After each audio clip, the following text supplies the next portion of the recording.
अस्सलाम वालेकुम। आज का हमारा टॉपिक है how to write the review article. किसी भी टॉपिक्स के ऊपर रिव्यू आर्टिकल लिखने के लिए सबसे पहले ज़रूरी होता है कि आपको उस टॉपिक के अंदर इंटरेस्ट होना चाहिए और उस टॉपिक के ऊपर आपने बहुत ज़्यादा आर्टिकल्स को पढ़ा हो, आपके पास इतना डेटा हो कि आप उसको लिख सकें।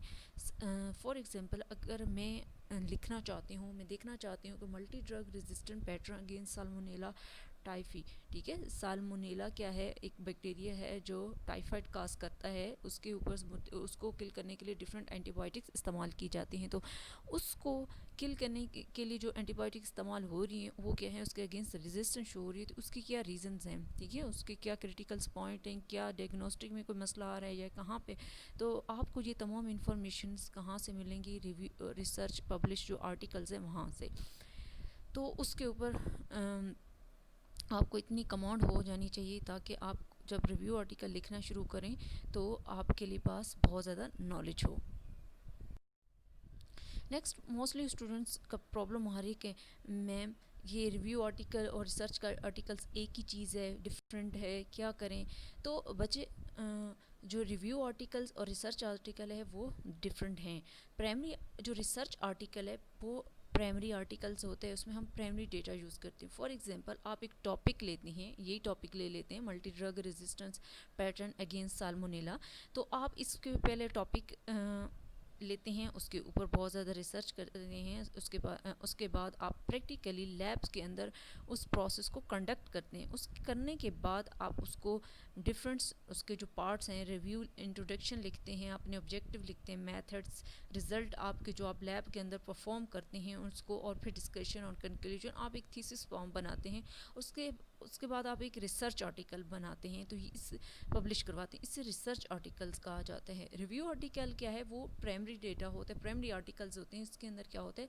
Summary of the previously conduct research, overview of the particular field, time periods, and provide the good backgrounds on the topic and lot of the reference. के रिव्यू आर्टिकल्स में आप दूसरे जो उस टॉपिक जिस पे आप रिव्यू आर्टिकल लिखना चाह रहे हैं उससे रिलेटेड बहुत ज़्यादा रिसर्च जो पब्लिश हुई हुई हैं दूसरे लोगों की, दूसरे साइंटिस्ट की, उनको आप समराइज़ करते हैं, एक ऑर्डर फॉर्म में लिखते हैं। ठीक है, तो उसको क्या है? रिव्यू आर्टिकल कहा जाता है।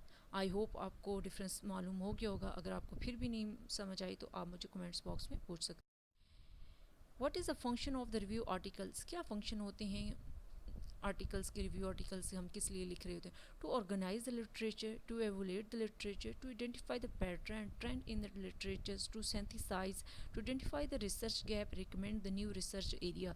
कि हम जो इस टॉपिक के ऊपर जो आप टॉपिक ले रहे हैं, फॉर एग्जांपल मैं एग्जांपल दे रही हूँ salmonella multi drug resistant against salmonella typhi, आपका कोई भी टॉपिक हो सकता है, ये तो मैं एक एग्जांपल के लिए टॉपिक लिए। तो उसका डेटा एक ऑर्गेनाइज फॉर्म में किस तरीके से? फॉर एग्जांपल, आप यूज़ करते हैं, आप 2001 से लेकर 2020 तक जितने भी रिसर्च आर्टिकल जहाँ इस पे टॉपिक पे पब्लिश हुए हैं उसको एक ऑर्डर फॉर्म में लेके आते हैं, ऑर्गेनाइज फॉर्म में। ठीक है, और उसके ऊपर जो भी टेक्निक्स यूज़ हुई हैं, वहाँ पे कौन सा रिसर्च गैप है, कहाँ पे क्या इश्यूज आ रहे हैं, अगर मल्टी ड्रग रेजिस्टेंस का आप देखना चाह रहे हैं तो उसकी क्या रीजंस हैं। तो उन गैप को फाइंड आउट करने के लिए और उसको बाद आप एक नई लाइन देते हैं, नए एरिया बताते हैं कि इस तरीके से रिसर्च की जा सकती है, तो इसको मिनिमाइज़ किया जा सकता है। तो सबसे इम्पॉर्टेंट क्या है कि क्या क्या कंपोनेंट्स होते हैं, elements of the review articles. सबसे पहले जो हमने करना होता है वो अपना टॉपिक सेलेक्ट करना होता है। टॉपिक क्या है? 8 to 12 वर्ड का होना चाहिए, इससे लंबा टाइटल अच्छा नहीं होता एक, क्योंकि एक इम्प्रेशन अच्छा पड़ता है और मोस्टली रिकमेंडेड होता है कि शॉर्ट जो है वो टॉपिक नेम हो तो वो अच्छा रहता है। Helping the reader to decide whatever they should read the text और नॉट। ठीक है, तो ये आपके जो माइंड होते हैं पढ़ने वाले के उससे भी इंटरेस्ट पैदा करता है। The list of the author's वो लोग होते हैं जो इस पे काम कर रहे होते हैं। फॉर एग्जांपल मैं हूँ, मेरे साथ 2-3 और लोग हैं, तो वो क्या हैं? वो ऑथर हैं और वो कहाँ से बिलोंग करते हैं, मीन्स किस इंस्टीट्यूट में, किस डिपार्टमेंट में काम कर रहे हैं, तो उनकी इन्फॉर्मेशन होती है। Declare the intellectual ownership of the work, provide the contact information. ठीक है, वहाँ पे ईमेल एड्रेस देना होता है। एब्स्ट्रैक्ट एब्स्ट्रैक्ट एक समरी होती है, जो आप लिख रहे होते हैं उसकी समरी लिखनी होती है। Inform about the main objective and the result of the review articles कि आपने उनका मेन ऑब्जेक्टिव, सबसे पहले आपका टॉपिक जो लिख रहे हो तो उसके एक दो लाइंस आपने इंट्रो की बतानी होती हैं और उसके बाद आपने उसका मेन ऑब्जेक्टिव जो रिजल्ट्स होते हैं उनको डिस्कस करना होता है और इस रिव्यू आर्टिकल्स के अंदर। और मोस्टली यूजुअली जो होता है वो 200 to 250 वर्ड्स तक होता है, इससे ज़्यादा एक्सेप्ट नहीं होता और रिकमेंडेड भी नहीं है समरी। मोस्टली स्टूडेंट्स या मोस्टली लोगों का माइंड में होता है कि रिव्यू आर्टिकल्स के अंदर इंट्रोडक्शन नहीं होता, लेकिन इंट्रोडक्शन पार्ट होता है। इंट्रोडक्शन क्या है कि provide the information about the content, indicate the motivations for the review, define the focus, the research questions and explain the text structure. कहते हैं कि इंट्रोडक्शंस के अंदर जो आपका टॉपिक है उसकी इंफॉर्मेशन होती है, ठीक है, और उसके अंदर मोटिवेशंस होती हैं, उसको अच्छे तरीके से बहुत से रिसर्च क्वेश्चंस होते हैं, उसको इंट्रोडक्शन में इसको बेसिकली टॉपिक के ऊपर थोड़ा सा उसके बारे में ब्रीफ करना होता है। मेन पार्ट ऑफ बॉडी क्या होते हैं, main part of the review articles क्या हैं, methodological approach, model and theories, extent of the support for given thesis, study that agree with another versus study that disagree. It means के इसके अंदर different part होते हैं। जब आप एक रिव्यू आर्टिकल्स का इंट्रोडक्शन लिखते हैं उसके बाद आप उसका बैकग्राउंड हिस्ट्री देते हैं, ठीक है, बैकग्राउंड हिस्ट्री के बाद आप उसके बाद जाते हैं कि कौन सा मैकेनिज़्म यूज़ हो रहा है। साल्मोनेला की बात कर रही हूँ तो उसका आपने पहले बताना है वो उसका हिस्ट्री क्या है, हिस्ट्री बैकग्राउंड हिस्ट्री क्या है, क्या कहाँ कहाँ पे केसेस आ रहे हैं। तो आपने ये तमाम डेटा प्रीवियस पब्लिश उस टॉपिक के ऊपर जो आर्टिकल्स होते हैं वहाँ से लेना होता है और वो जो उसको ऑर्गेनाइज करना होता है ऑर्डर फॉर्म में। ऐसा नहीं है कि आप 2020 से शुरू कर दें और 2019 पे उस पे चले जाएं 2001 पे ऐसे, या 2015 से भी। आपने 2011 फॉर एग्जांपल आपने डिसाइड किया कि आपने 2001 से डेटा शुरू करना है कि यहाँ से लेना है, तो उससे पहले भी ले सकते हैं, शुरू से भी।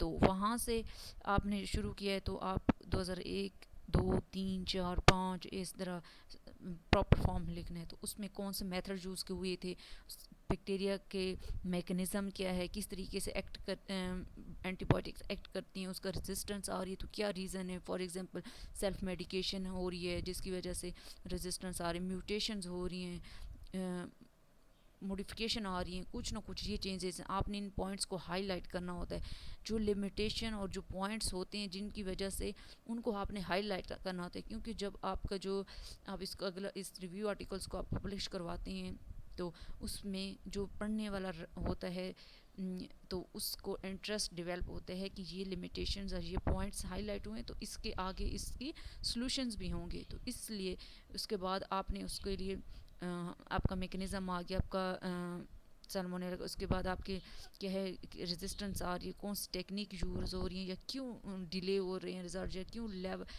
साल्मोनेला टाइफी के जो केसेस हैं बहुत ज़्यादा बढ़ रहे हैं और उसमें एंटीबायोटिक्स यूज़ नहीं हो रही, लिमिटेशन है, फिर उसके सोल्यूशन भी आपने प्रोवाइड करने होते हैं। तो इस तरीके से एक प्रॉपर फॉर्म के अंदर आपने क्या है ऑर्गेनाइज करना होता है। उसमें आप जो डेटा आपने लिए उसको ग्राफिकली फॉर्म में या आप टेबल फॉर्म में भी इसको रिप्रेजेंट कर सकते हैं अच्छे तरीके से ताकि पढ़ने वाले को समझ आए। फिर तमाम रिसर्च के बाद आपने कंक्लूड करना होता है कि answer the research question set in the introductions, ठीक है, जो उसके अंदर इंट्रोडक्शंस के अंदर आपने कुछ क्वेश्चन सेट किए होते हैं कि आपके मेन ऑब्जेक्टिव होते हैं कि ये वजह है जिसकी वजह से हम फॉर एग्जांपल हम मल्टी ड्रग रेजिस्टेंस पैटर्न की वजह से और उसकी की रीजंस की वजह से हमने एक टॉपिक साल्मोनेला का किया कि ये बहुत इंपॉर्टेंट टॉपिक है और उसके ऊपर जो रेजिस्टेंस हैं वो बहुत ज़्यादा आ रही है और पेशेंट्स जो हैं उन पे लोग कॉम्प्लिकेशन बहुत ज़्यादा इंक्रीज़ हो रही, तो ये रीज़न है इसके अगेंस्ट। तो फिर उन क्वेश्चंस को आपने प्रूव करना होता है कि इस तरीके से। फिर रेफरेंसेस लास्ट चैप्टर होता है, show the interested readers how to find the literature mention in the text.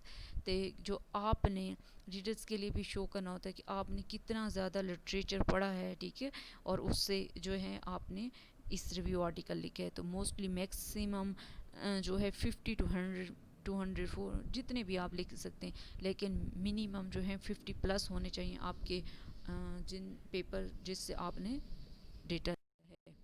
Thank you so much. आपका कोई क्वेश्चन है, कोई सजेशन है, अगर आपको कुछ समझ नहीं आई और आपको आप मुझसे क्वेश्चन कर सकते हैं, कमेंट्स बॉक्स में पूछ सकते हैं। And thank you so much.